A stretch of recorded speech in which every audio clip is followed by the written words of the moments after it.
여러분, 요즘 아이들 책은 읽는데 이해 못하는 경우 많아요. 책 끝까지 읽어요. 근데 내용 설명을 못해요. 문제도 읽어요. 근데 뜻을 몰라서 틀려요. 이거 그냥 독서량 부족이 아니에요. 문해력 문제예요. 저도 처음에 책 많이 읽으면 괜찮아지겠지 했어요. 그래서 계속 읽혔어요. 근데 이상하게 달라지는 게 없더라고요. 읽기 읽는데 남은 게 없는 느낌? 특히 이런 거 있죠. 책을 읽고 나서 이거 무슨 내용이야? 물어보면 대답 못해요. 또는 서술형 문제 나오면 어떻게 써야 할지 몰라요. 이건 진짜 많이들 겪어요. 그래서 찾게 된 게 AI 토핑 독서예요. 이건 단순히 읽는 게 아니라 읽는 방법을 바꿔줘요. 핵심이 이거예요. 독서가 읽고 끝이 아니라 읽기 전, 읽는 중, 읽고 나서 이렇게 나눠져 있어요. 이게 진짜 차이예요. 먼저 읽기 전, 책 보기 전에 내용을 상상하게 만들어요. 이 책은 어떤 이야기일까? 주인공은 어떤 사람일까? 이렇게 질문부터 시작해요. 이거 해보니까 아이가 책에 들어가는 태도가 달라져요. 읽는 중에는 내용을 그냥 넘기는 게 아니라 하나씩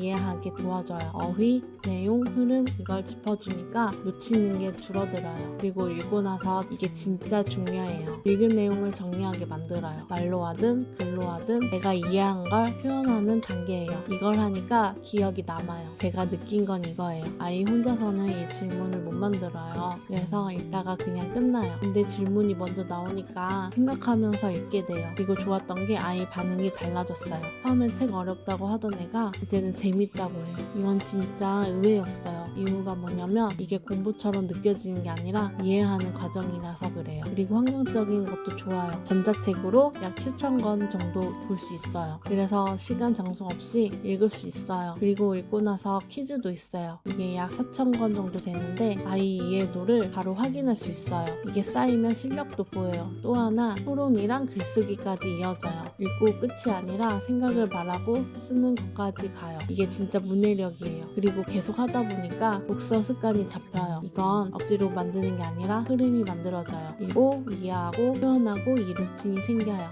제가 개인적으로 느낀 팁 하나 드리면 아이한테 건 읽었어? 보다 이거 무슨 내용이야? 이 질문이 더 중요해요. 그리고 시작이 어려운 아이들은 혼자 하라고 하면 안 돼요. 이렇게 질문이 있는 구조로 시작해주면 훨씬 쉬워요. 마지막으로 하나 더.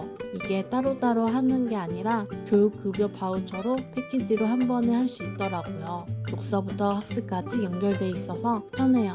여러분도 혹시 책을 읽는데 이해 못하는 아이, 읽고 나서 기억 못하는 아이 있으시면 독서량 늘리기 전에 읽는 방법부터 바꿔보세요. 문해력 부족한 아이들 가지고 계신 분들은 이런 방식으로 생각하는 독서 생각해보시면 좋아요. 읽고 이해하고 표현하는 힘 확실히 달라져요.